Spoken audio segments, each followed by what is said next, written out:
गंगा जी का दर्शन साक्षात भगवान का दर्शन है, पर गंगा जी सुलभ हैं, इसलिए इनके साक्षात्कार की महिमा हमारे समझ में नहीं आ रही है। भगवान भी इतने ही सुलभ हो जाए तो भगवान की महिमा भी हम लोग भूल जाएंगे।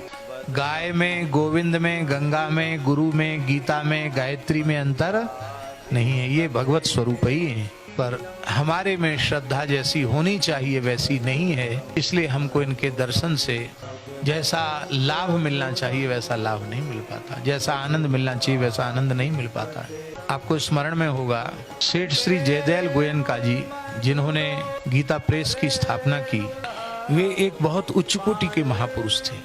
उनका जीवन अत्यंत पवित्र था, बाल्यकाल से ही उनका जीवन बहुत पवित्र था, और वे यदि हम कहें कि इस युग के वे निष्काम योग के आचार्य थे, इसमें कोई अतिशयोक्ति नहीं।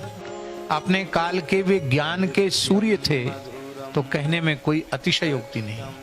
बचपन से ही उनका जीवन ऐसा था, महान संतों के जैसा जीवन था।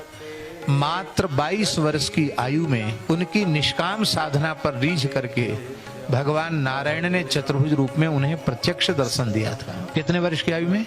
मात्र 22 वर्ष की आयु में। वे गृहस्थ थे, वैश्य थे, विवाहित थे, और कोई संतान नहीं थी उनके, कोई संतान उनके नहीं थी। क्यों नहीं थी? कारण क्या था? संतान की उत्पत्ति में पति पत्नी का संयोग, स्त्री पुरुष का संयोग अपेक्षित है कि नहीं? पर शेठ जी जैसे ही कक्ष में प्रवेश करते थे, उस कक्ष का वातावरण ऐसा हो जाता था मानो वहां वैकुंठ प्रकट हो गया युवावस्था में, और वे भगवत स्मरण करते करते विश्राम में चले जाते, और उनकी परम पतिव्रता गृहिणी को अनुभव होता था कि जैसे कोई 5 वर्ष का भोला बालक शयन कर रहा हो, ऐसा उनको वो शयन करते हुए देखती थी। उनकी पवित्र सन्निधि में सेठ जी तो परम निर्विकार थे, पर उनकी गृहिणी भी निर्विकार होगी उनके संग से। अद्भुत जीवन था सेठ जी का। भगवान ने एक बार उनको दर्शन देकर कहा था कि हमसे कुछ मांग लो।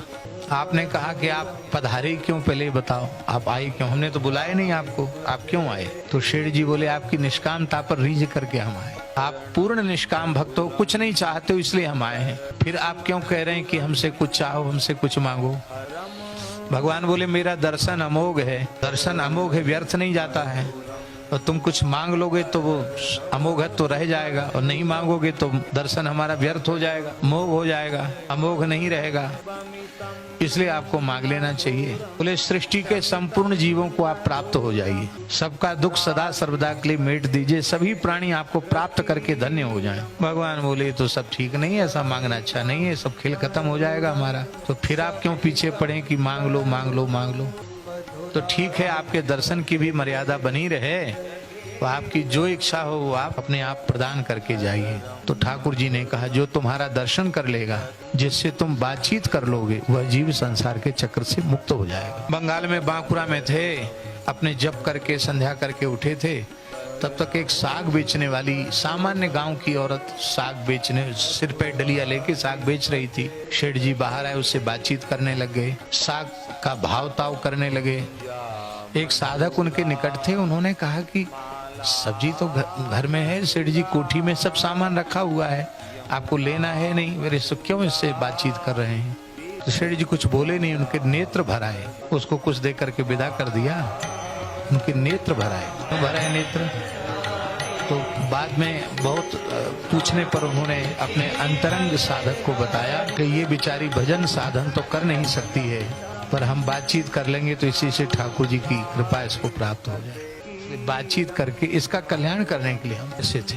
ध्यान से सुने जो बात हम कहना चाह रहे हैं। तो किसी ने उनसे पूछा कि सत्संग से भगवान की प्राप्ति होती है, हम लोग आपके पुराने सत्संगी, हमको भगवान का दर्शन तो हुआ नहीं। तो शेठ जी ने कहा कि कल सबको गंगा किनारे चलो, सबको भगवान का साक्षात्कार कराएंगे, सबको भगवान का साक्षात दर्शन कराएंगे। बड़ी भीड़ इकट्ठी, जो कभी सत्संग में नहीं जाते थे, जो कभी नहीं जाते थे, वो भी आ गए। एक दूसरे से, मोबाइल का जमाना तो नहीं था, लेकिन ऐसी कानों कान बात पहुंच गई। ऋषिकेश की बात है, बहुत लोग इकट्ठे हो गए, गंगा जी के किनारे पहुंच गए। बोले भगवान का प्रकट होके दर्शन होगा। तब तक सूर्योदय हुआ।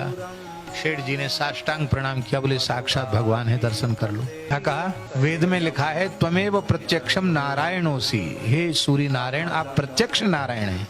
या तो वेद की बात में आपकी श्रद्धा नहीं है। सूर्य प्रत्यक्ष परमात्मा है, प्रत्यक्ष भगवान है। सूर्य प्रकाश रूप, परम प्रकाश रूप में वे निर्गुण निराकार हैं और सगुण साकार भी है। तो सब लोग एकदम ऐसे हो गए, करे तो बोले भाई इसलिए ऐसे हो गए कि तुमको श्रद्धा ही नहीं है। शास्त्र में श्रद्धा नहीं है कि सूर्य साक्षात नारायण है। ऐसे ही गंगा जी साक्षात भगवान।